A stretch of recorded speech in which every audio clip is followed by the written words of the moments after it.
Wer kennt sie nicht, die kleine Rancilio Silvia? Sie hat uns ihren großen Bruder geschickt, die Rancilio Silvia Pro X, und die ist nun ein Dual Boiler, während die kleine Variante ja ein Einkreiser war. Wir haben damit Temperatursurfen geübt und die Maschine ziemlich für uns entschlüsselt. Und doch sind wir froh, dass Rancilio mit der Silvia Pro X nun einen draufgelegt hat mit Dual Boiler, mit allem Möglichen, was wir uns hier angeschaut haben. Und die Ergebnisse gibt es jetzt in diesem Testvideo.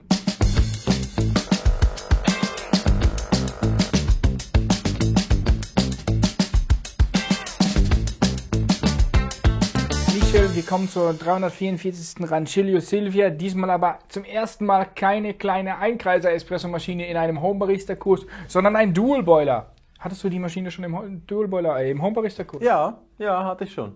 Interessant, oder? Ja, absolut. Und hat auch Spaß gemacht zu testen jetzt. Hat auch super Spaß gemacht zu testen. Ist einfach, sie ist ihrer Linie treu geblieben.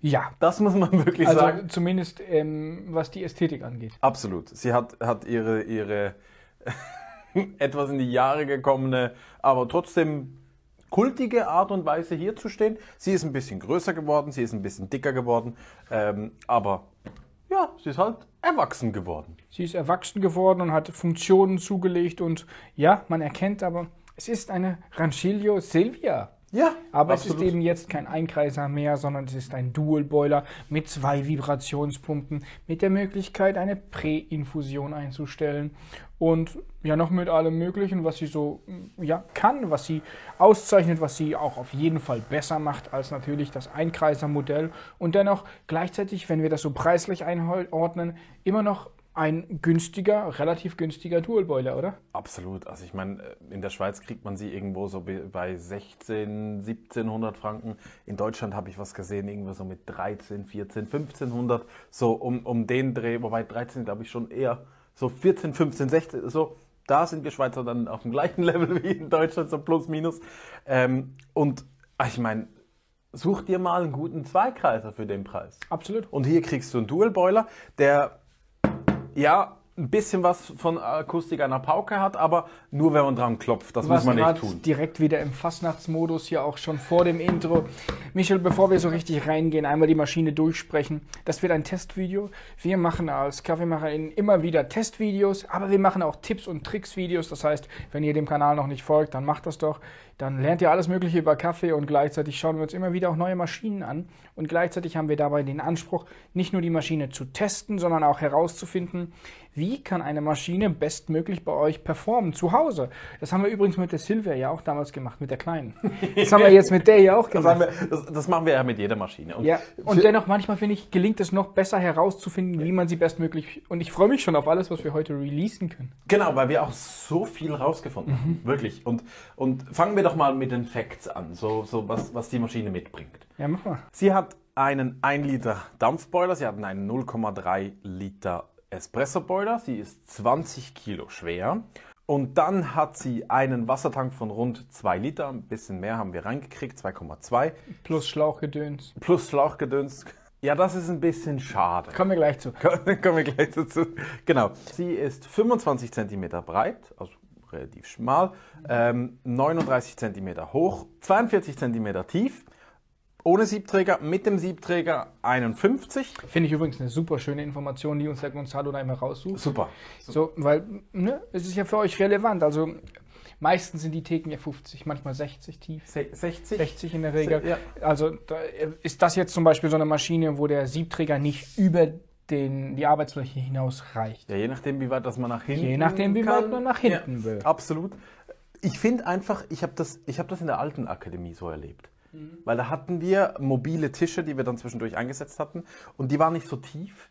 Und dann gab es wirklich Kurse, dann läuft der so an der Maschine vorbei und dann fliegt der Siebträger. Das ist einfach blöd. Ja, was haben wir denn noch? Wir haben einen zuschaltbaren, abschaltbaren Dampfboiler. Da können wir gerade auch noch eine Geschichte dazu erzählen. Dann haben wir keine Volumetrik. Wir haben nur einen Knopf. Wir haben eine PID-Steuerung. Wir können die Temperaturen einstellen. Ja, wir können ganz schön viel. Ja, wir können ganz schön viel, vor allem wiederum auch für den Preis. Wir haben natürlich auch diese Maschine, wie eigentlich alle Testmaschinen, gekauft. Also wir sagen euch hier, was wir denken. Aber Michel, bevor wir noch was sagen, mir ist gerade was aufgefallen. Was ist denn dir aufgefallen? Wir haben ein Video gemacht über dieses neue Plakat oder Poster der Kaffeeweltkarte, die gibt es jetzt bei uns. Ich hoffe, wir haben keine Spuren an der Wand. Komm, wir nehmen es mal weg. Oh. Hier gibt ein Video dazu, ist so gedacht, das könnt ihr in eurer Kaffeeecke hängen, da sind eigentlich alle Kaffeeregionen markiert. Und nicht richtig groß, ich kann kaum drüber hinausschauen über die Karte und gleichzeitig diese Punkte zeigen immer nochmal besondere Länder, insbesondere auch für uns. Man sieht die Produktionsmenge, man sieht, wo was geerntet und wann geerntet wird. Haben ein Video darüber gemacht, verlinke ich euch, aber ich mache es mal zur Seite, dann ist die Silvia schöner im Kontrast. So, jetzt wo der wilde Hintergrund wieder weg ist. Genau, können wir über die Ästhetik sprechen. Michel, weißt du was? Ich habe so eine Grundsympathie für das Design. Weißt du warum? Es ist einfach. Nein. Es erinnert mich an die alten Volvos. Und ich hatte mal einen schweren Autounfall mit so einem Volvo und der war so robust und so stabil. Das war für mich sehr gut, in dem gesessen zu haben damals. Ja, für uns alle auch. Und das ist so meine Grundsympathie zu dem. Wobei ich muss sagen, so blechig hat mein Volvo nicht. Aber so von der Ästhetik her finde ich tatsächlich, das ist so ein kastenförmiges, altes Volvo-Format. Das stimmt, ja. Das überdauert irgendwie die Zeit. Die Silvia ist ein alter Volvo, die einfach, ja, an dem festhält. Es ist auch wieder dieses komische Tropfblech mit diesem Gitterchen drin. Es ist auch wieder eine Tropfschale, die den Namen nur knapp verdient hat. Dann dann wende dich der Tropfschale zu, weil die verdient ein eigenes Kapitel. Bei mir? Ne, ich finde, die verdient überall ein eigenes Kapitel. Weil das ist auch für mich, also wenn ich jetzt die Maschine als Ganzes anschaue, das Schlechteste an der Maschine ist in diesem Fall wirklich die Tropfschale. Richtig, und was ich am wenigsten nachvollziehen kann, ist, ihr habt zwischen Siebträger und Tassen bzw. Tassenablage super viel Platz, da kann man campen dazwischen. Ja, und das ist eher so die Größe für eine, weiß ich auch nicht, eine Tränke für eure Spatzen auf ja, irgendwie so. Auf dem Balkon. Man hätte das einfach vielleicht 5 cm höher machen können. Ja, oder dann, 10. Ja, man hätte es höher machen können. Also das Ding ist, das ist ein schlechter Witz, ehrlich gesagt. Kannst du auch gerade die Tropfschale sparen und einfach auf den Tisch. Da musst du nicht immer das wegbringen. Ja, es war jetzt nicht ganz so schlimm wie bei der kleinen Silvia. Doch. Naja, sie ist ein bisschen größer. Ja, aber... Also sie ist wahrscheinlich genau gleich tief. Okay. Sie ist einfach ein bisschen flächiger. Durch das ist der Transport ein bisschen Ja. Wir machen das gleich mal. Du machst gleich mal ein paar Shots und dann gucken wir mal, wie du mit diesem dass ich mich jetzt so über die Tropfschale aufregen muss. Ich dachte, das kommt von dir. Ja. Aber ich bin wirklich über diese Tropfschale völlig konsterniert. Aber wir müssen uns auch nicht weiter drauf an. Ihr habt es gesehen, es ist wirklich klein, die hat quasi kein Fassungsvermögen. Und ja, es lädt halt natürlich nicht dazu ein, die viel voll zu tropfen, sondern nach jedem Espresso-Bezug. Ihr dürft nicht vergessen, es ist ja nicht nur das, was noch so nachtropft, sondern es ist ja immer noch das, was über das Entlastungsventil dann auch nochmal da reingeht. Das ist nicht so wenig Wasser. Ja, das heißt, mach mal die Reinigung. Mach mal die Reinigung. Also gut, Reinigung würdest du immer mit einer Tupperdose oder so drunter machen. Ja, aber beim Entlastungsventil kannst du keine Tupperdose. Also eben einmal reinigen und dann nochmal die Tropfschale reinigen. Das geht hier einfach nicht ohne. Ja, aber auch bei einer Rocket muss man die Tropfschale zwischen Reinigung mit Reinigungspulver und nachher nachspülen nur mit Wasser muss man einmal leeren. Wassertank. Ich habe das Gefühl, das ist der gleiche, den ich vor 10 Jahren kennengelernt habe bei der Silvia. Ja. Nur ein bisschen breiter. Ich bin sogar skeptisch, ob der breiter ist. Weil die Maschine... Wenn ist er wirklich einfach nur ein bisschen größer, aber das Schlauchgedöns, das ist alles das baut man doch heute nicht mehr so, oder? Das baut man doch heute nicht mehr. Nein, aber es war auch lustig, Gonzalo war am Testen und dann war aus Versehen der eine Schlauch nicht richtig drin und er hat es halt kein Wasser gezogen, das war so ein bisschen blöd. Ja gut, aber wenn man die Schläuche nicht reinmacht, ist halt auch nicht super clever, ne? Ja, aber weißt du musst die wirklich so einmal reinmachen und dann... Du musst die alle runterbiegen. Du musst die alle einmal... Ja, okay, das ist nicht mehr ganz zeitgemäß. Was ich finde, der Siebträger hat zugelegt. Also optisch und gewichtsmäßig. Ja, stimmt. Er ist optisch schöner geworden. Er ist aber nicht gewichtmäßig balanciert. Er fühlt sich ich finde ihn sehr schwer vorne. Das ist wirklich schwer. Ja. Das ist richtig, also es ist wirklich geballt, was aber ja eigentlich positiv ist. Ja, aber musst dir nachher mal, wenn du Kaffee machst, musst du den wirklich mal so ein bisschen nehmen. Er ist nicht balanciert. Er ist vorne so schwer und hinten gleichzeitig so leicht, das drückt immer so nach vorne. Stimmt. Das finde ich ein bisschen blöd. Und bei den, ja, du wieder mit dem Jonglieren. Das ist so mein Balanceentest. Ja, aber ich finde, Nee, es ist nicht angenehm. und diese Ausläufe sind viel schmaler als zum Beispiel bei den Gastro Ranchilios. Das war, glaube ich, bei der Silvia, bei der Kleinen auch schon so. Ja, ich finde, da finde ich einfach schade, dass man jetzt eigentlich einen hochwertigen Siebträger hat und nicht den einfach der großen Maschinen nimmt, sondern jetzt extra noch den anderen Auslauf.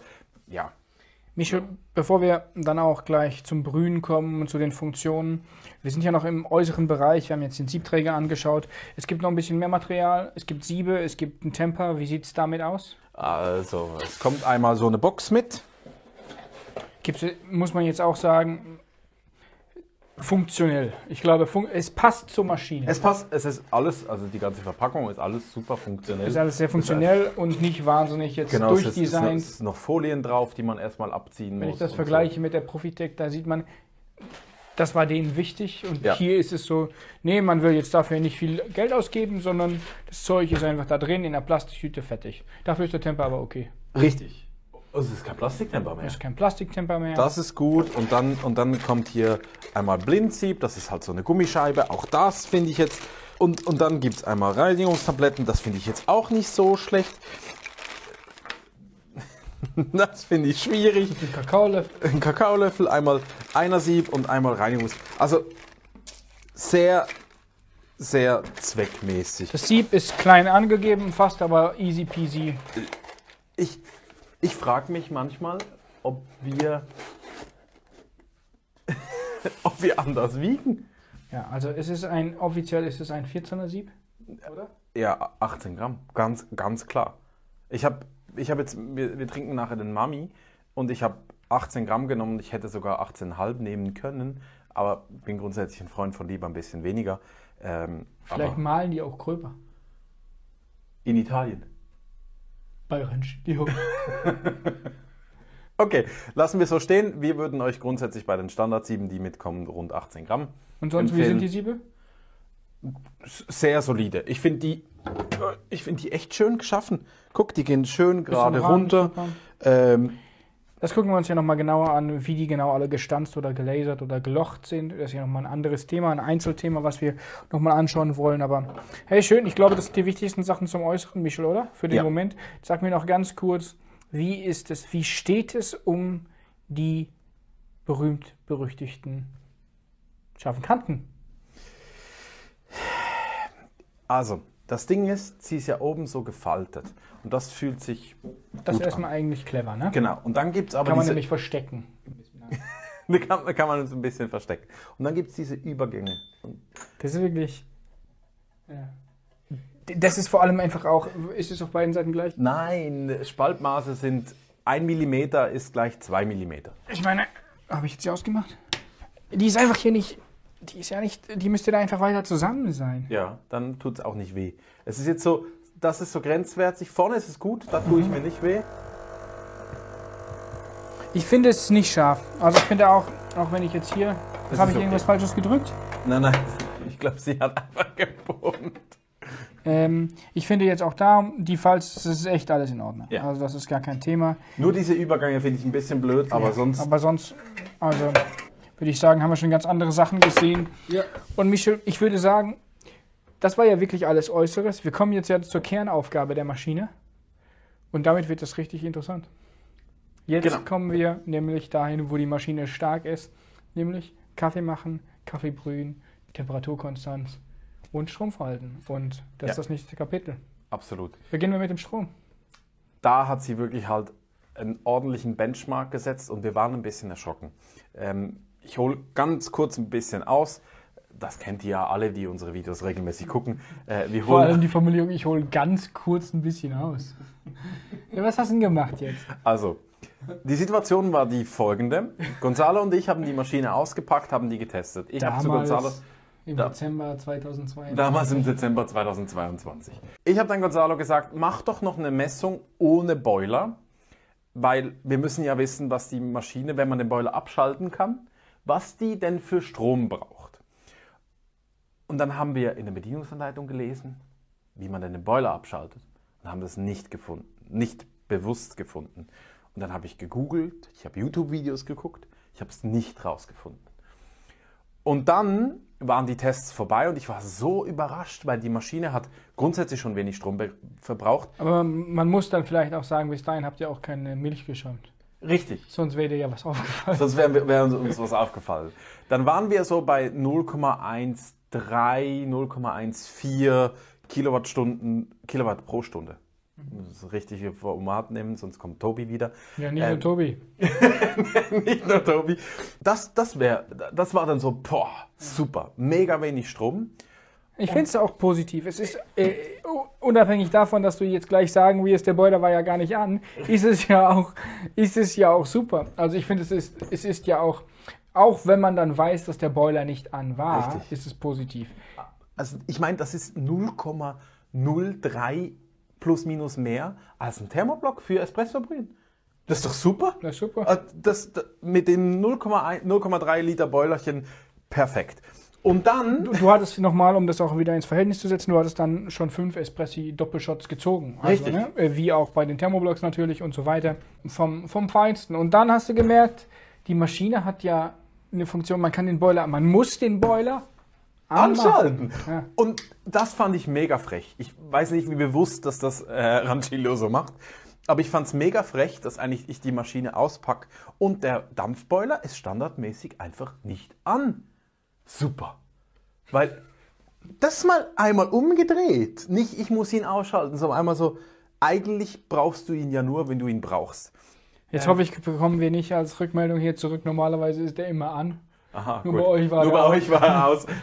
Könnt ihr uns ja mal reinschreiben in die Kommentare. Also wie war es bei euch, als ihr ankam? Bei uns war er aus und Michel hat sich nicht gefragt am Anfang, was sind das hier für Tasten, sondern sehr direkt erstmal auf die Bezugstaste und An-Taste, fertig. Und dann ich habe keinen Espresso gebrüht, ich wollte einfach kurz gucken, wie viel Dampf das kommt und habe so an diesem Rädchen gedreht und da kam einfach nichts und dann drücke ich auf die Dampftaste und natürlich heizt sie dann hoch und dann ist mir erst bewusst worden, ach, das ist ja umgekehrt.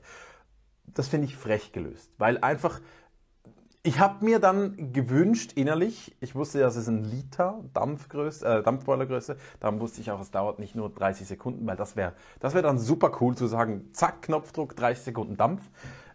Das ist nicht so, es braucht Das lange. ist nicht so. Wie lange braucht es? Es braucht, wenn ihr... Ich hab in dem Test war die Maschine schon an und dann hat sie so 7-8 Minuten gebraucht, um den Dampfboiler zu erhitzen. Das liegt einfach daran, dass natürlich hier drin auch eine Wärme erzeugt wird und dieser Boiler diese Wärme aufgenommen hat. Und dann war es relativ schnell, sage ich jetzt mal. Wir haben dann noch einen zweiten Test gefahren, wo der Dampf schon an war.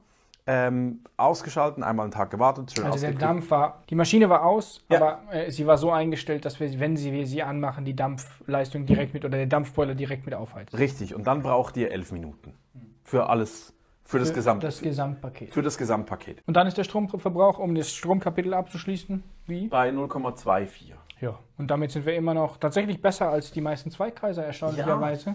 Also das finde ich schon nochmal bedenkenswert und auch, ja, das verdient Aufmerksamkeit. Also das ist da gut gemacht, ne?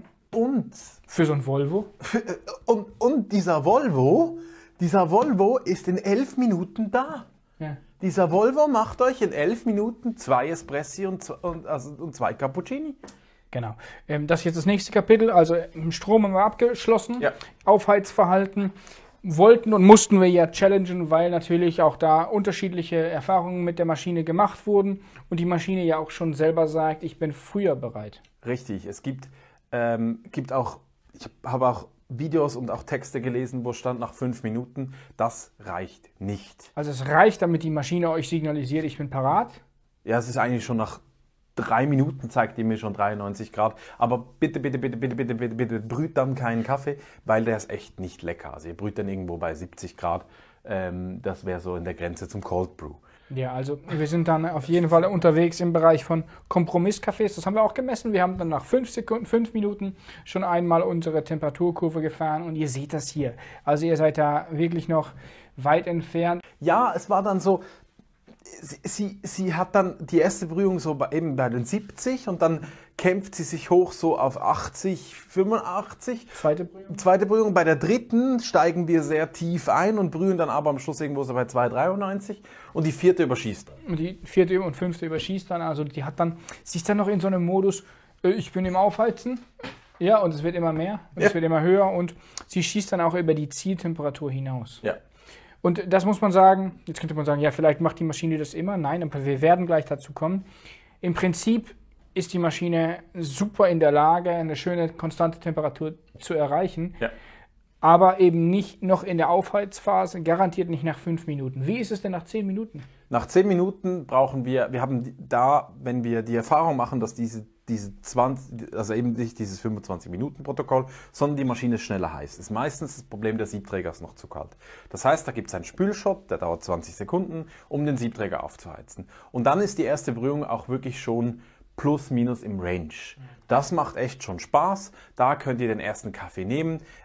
Wenn ihr gleichzeitig den Boiler auch noch einschaltet, also den Dampfboiler, habe ich jetzt die Erfahrung gemacht, einfach so lange warten, bis dieses Blinkleuchtlein von dem Dampf einfach durchgehend leuchtet und dann einmal ein Aufheizshot für den Siebträger, 20 Sekunden und dann könnt ihr brühen. Super. Also 10 Minuten, 11 Minuten, ja. Wunderbar und das ist ja immer noch weniger als die Hälfte als die meisten VEMA E61 Brühgruppen und das ist natürlich einfach mal eine Ansage und ja, du weißt, ich mag das ja sowieso, wenn eine Maschine schnell warm ist.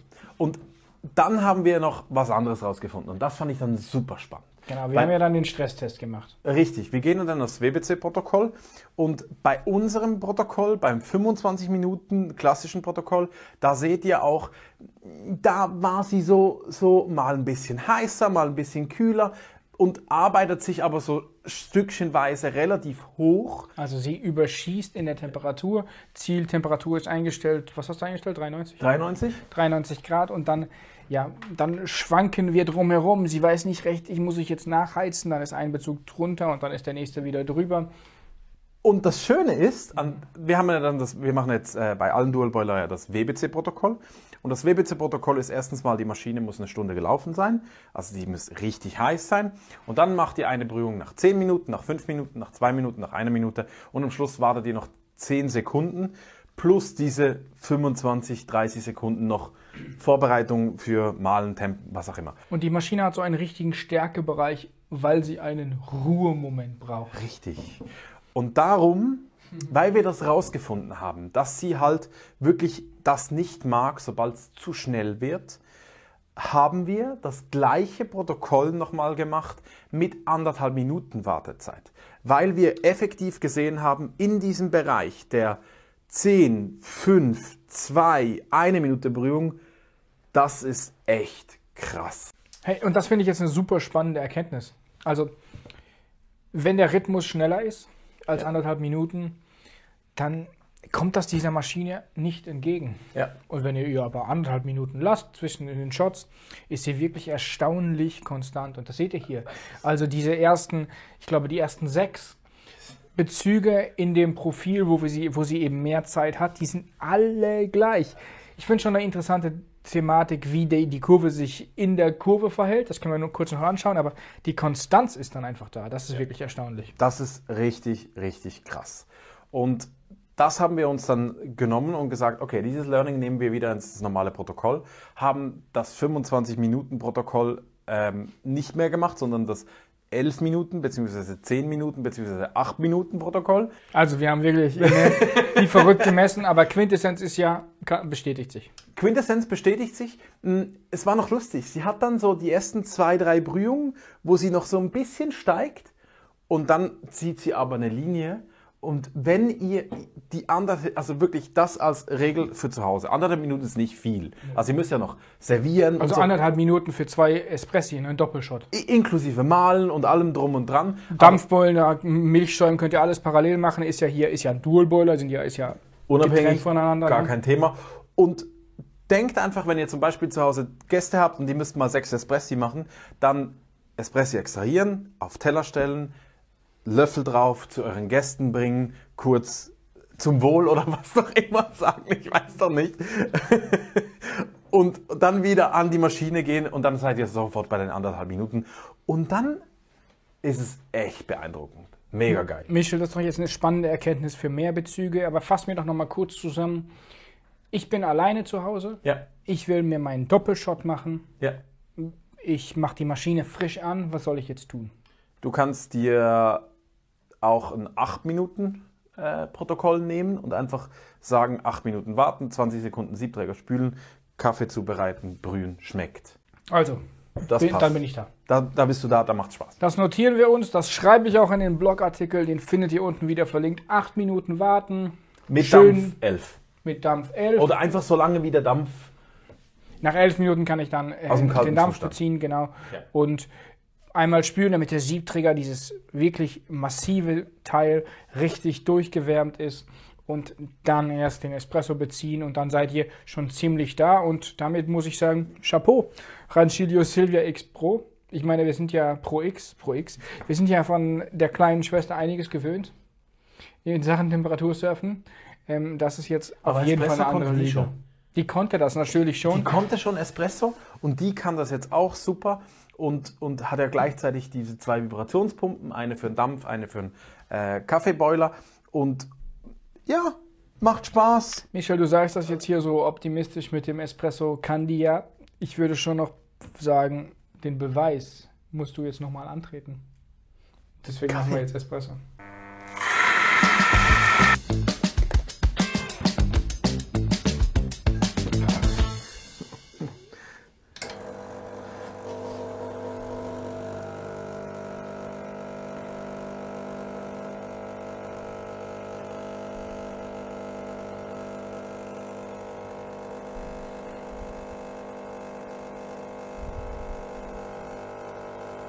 Signore, Ich mache immer wieder.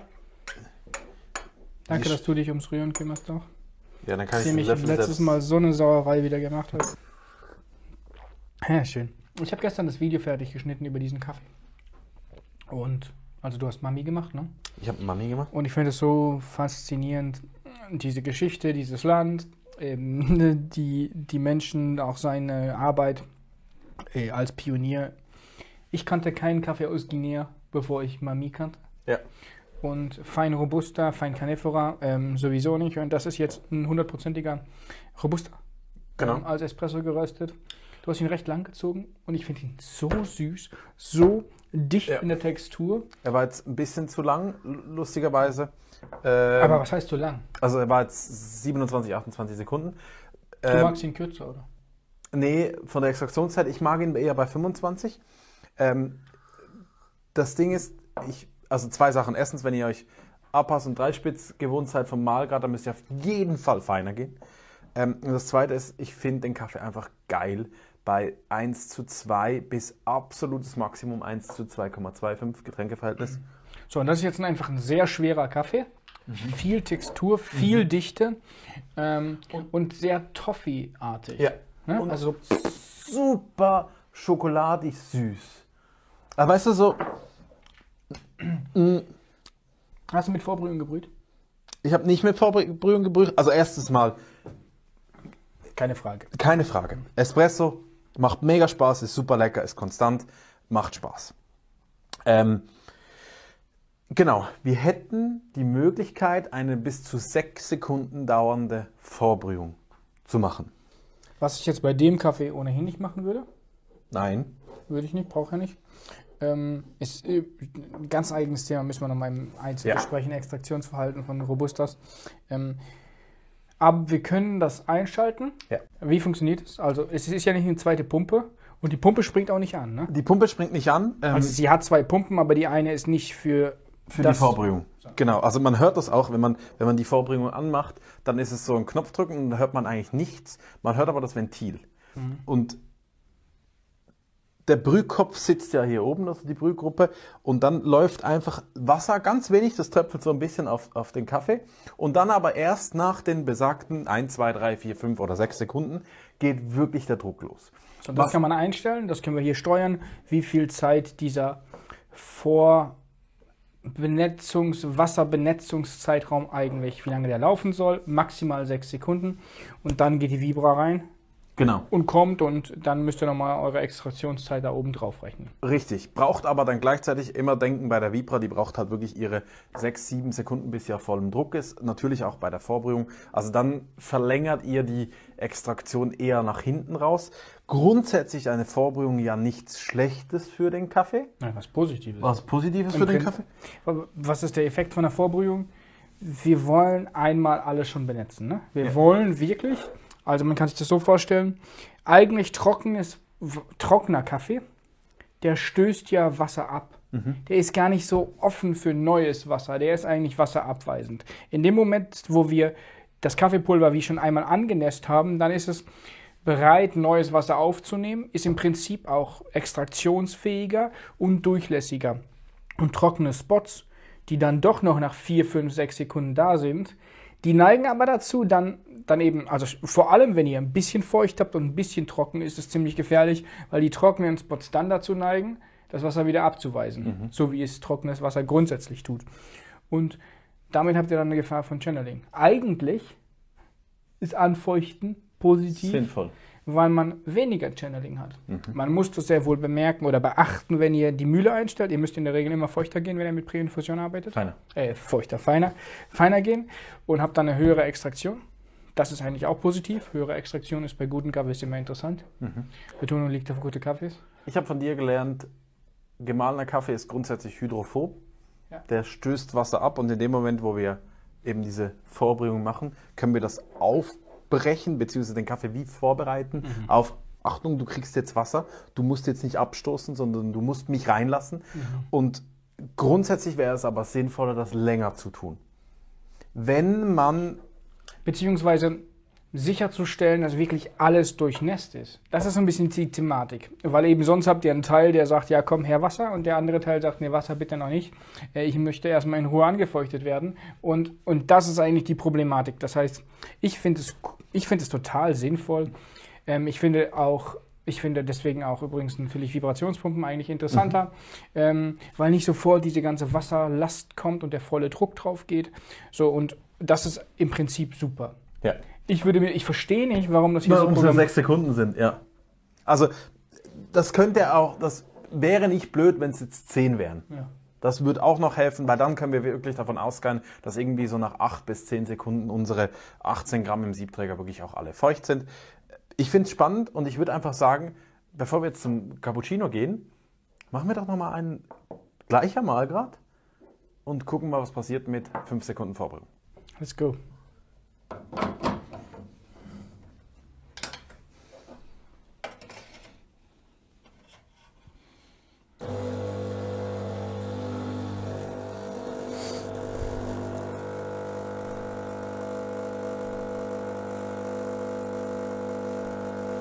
Ist jetzt interessant, du hast nicht feiner gestellt, er ist jetzt trotzdem langsamer gelaufen, ne? Ja, also ich hätte jetzt erwartet, dass er schnell läuft. Das kann natürlich an inkonsistentem Arbeiten liegen. Das kann natürlich aber auch ein Wink des Schicksals sein. Oder einfach alles auf den Kopf stellen. Ja, einfach mal anders machen. Spannend finde ich, ja, das sind ausnahmsweise meine Flecken. Ich glaube, ich habe nicht sauber gerührt. So, spannend finde ich, man hat ja wieder bei der Vibrationspumpe, dass es wirklich so die Extraktion extrem aufbauen, bis am Schluss richtig durchläuft. Und bei der Vorbrühung hatte ich jetzt das Gefühl, dass er noch mehr beschleunigt hat.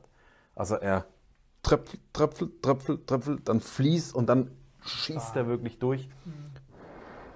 Ja, aber das würde jetzt wiederum meine Erwartungen entsprechen. Ja, aber bis er rausgekommen ist, hat es länger gedauert. Okay. Und wie er rausgekommen ist. Michel, der hat viel mehr Säure als vorher. Ja. Wieso? Ist für mich jetzt, ich finde den jetzt gar nicht mehr so robusterartig. Wäre jetzt nicht, was ich mir gewünscht hätte beim Robuster, ehrlich gesagt. Nein, ist spannend. Das ist sehr spannend. Hey, kann man machen, kann man mit rum experimentieren, werden wir auch noch ein bisschen machen. Und dann nochmal gezielter auch mit helleren Röstungen, mit dunkleren Röstungen. Ich kann euch einfach mitgeben, grundsätzlich Vorbrühung empfehle ich euch vor allem zu verwenden bei helleren Kaffees. Bei dunkleren Kaffees finde ich meistens, gibt das dem nichts mehr, nichts dazu, führt nicht zu einem besseren Ergebnis. Das ist so meine Erfahrung. Aber sicherlich ein Thema, was wir nochmal anschauen können. Was vielleicht noch zu sagen ist, Michel, wir haben gesagt, die Temperaturkurve ist ja sehr konstant, wenn wir diese 1,5 Minuten einhalten. Was aber auffällig ist, wie lange es braucht, bis wirklich die Temperatur dann da ist. Also wir haben eine lange Steigerungskurve. Ich würde sagen, fast die Hälfte der Zeit sind wir eben noch nicht an der Temperatur. Wir brühen also eigentlich immer ein bisschen drunter. Genau. Und trotzdem ist es lecker. Und trotzdem hatten wir gute Kaffees. Wir hatten immer gute Kaffees. Vielleicht ist es ein Zeichen auch, dass ihr vielleicht eher jetzt einen Grad höher gehen könntet. Aber das können wir auch. Also ihr könnt da ja auch auf den Kaffee eingehen. Und wir haben es jetzt standardmäßig quasi auf 93. Das haben wir jetzt wieder so mitgenommen. Und die war präzise? Also wir hatten kein Offset? Ja. Das ist auch noch zu sagen. Also wir mussten nichts umstellen. Sie kam so und war out of the box. Lecker. Auf der Höhe. Apropos lecker, es fehlt noch Cappuccino.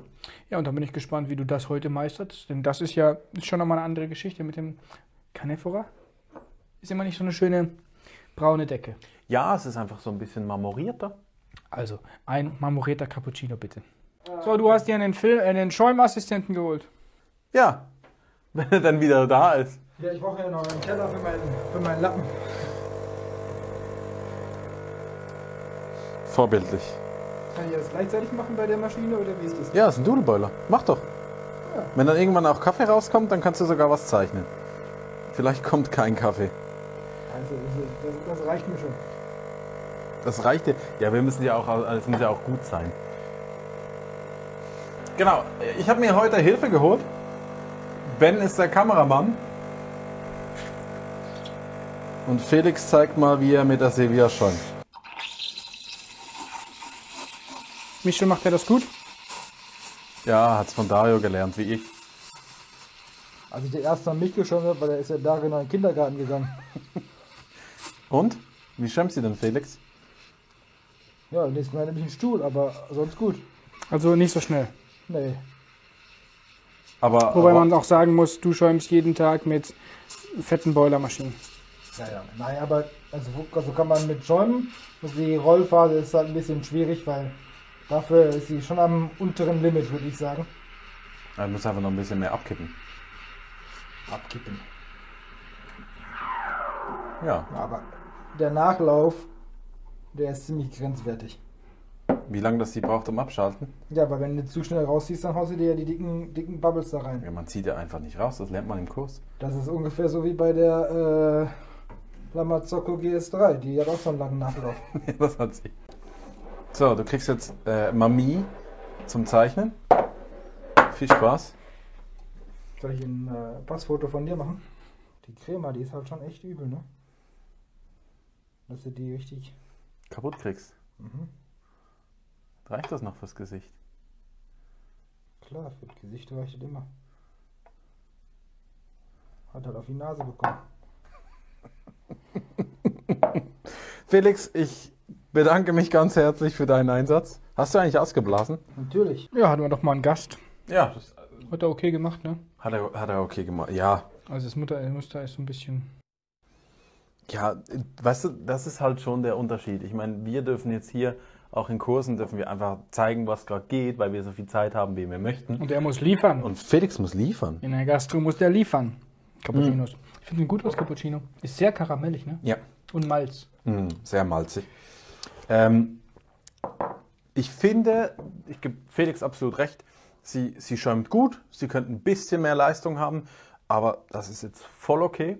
Das macht Spaß. Ja. Sie steht auf 125, das ist das Maximum. Also da kannst du auch nicht mehr rausholen. Nee, aber ich meine, das ist voll okay. Ich finde den Hasgaso-Vergleich relativ krass von einem 1-Liter-Boiler zu einem kleinen Thermoblock, aber ja, geht. Lieber Michel, das ist die Rancilio Silvia Pro X und wir können zusammenfassen, eine wirklich interessante Maschine, eine Dual-Boiler-Maschine, insbesondere auch für den Preis, die einige gute Dinge macht, die relativ wenig Strom verbraucht, dafür, dass sie dann doch recht zügig, nämlich in rund 10 Minuten auf Betriebstemperatur ist, zusammen mit dem Boiler. Das sollen die anderen Dual Boiler erstmal nachmachen. Also das spricht für diese Maschine. Wenn man ihr Zeit gibt, 1,5 Minuten zwischen den Brühungen, dann haben wir eine wunderbare Temperaturkonstanz, die sich eigentlich durchzieht und damit könntet ihr auch Massenproduktion machen. Du hast Tipps geliefert in diesem Video, wie man auch schon den ersten Espresso nach so rund 8 Minuten auf Temperatur bringt, wenn man ordentlich durchspült, und ich glaube, damit sind die wichtigsten Sachen zur Maschine gesagt, oder würdest du noch was hinzufügen? Nö, ich bin irgendwie vorher jetzt beim Brühen nochmal, wir haben Siebträger hängen geblieben, diese Ausläufe sind halt schon sehr, sehr schmal. Ja, es ist schwierig damit in 2 verschiedene Tassen reinzubrühen. Man hat dann immer die Gefahr, dass die eine Seite, vor allem wenn der Kaffee auch so ein bisschen schlängelt, dass das auf die Kanten geht. Worüber du noch nicht gesprochen hast, das hat mich tatsächlich jetzt noch gewundert. Was ich echt nicht schön finde, ist hier dieses Viech aus Plastik. Ah, nein, das passt ins Bild. Guck, das ist ein schwarzer Plastikdeckel, das ist schwarzes Gummiplastik, das ist schwarzes Plastik, das ist schwarzes Plastik. Und das ist sicher das gleiche Material wie hier. Also gut. Das ist eine Linie. Ist eine Linie, ist jetzt halt, ich finde, da ist jetzt echt richtig Temperatur dahinter und davor hast du so eine schwarze Plastikverkleidung. Ja, aber immerhin verbrenne ich mich hier nicht wie bei einer Farima-Brühgruppe. Ja, absolut. Und dennoch ist das wieder so eine Maschine, da würde ich euch sagen, ich glaube, sie ist gut. Ich glaube, sie macht Sinn. Ich glaube, sie macht auch Spaß zu Hause. Und dennoch würde ich sagen, eine Maschine, die ihr testen solltet, die ihr probieren solltet, mit der ihr arbeiten solltet, irgendwo bei einem lokalen Händler, geht mal vorbei, checkt, ob es für euch die richtige Maschine ist. Wir haben euch jetzt einige Infos von uns dazugestellt und dann ist es an euch, das so zusammenzuordnen, weitere Tests anzuschauen, euch ein breites Bild zu basteln über die Rancilio Silvia X Pro. Viel Spaß damit und passt auf euch auf. Trinkt guten Kaffee. Tschüss und bis bald.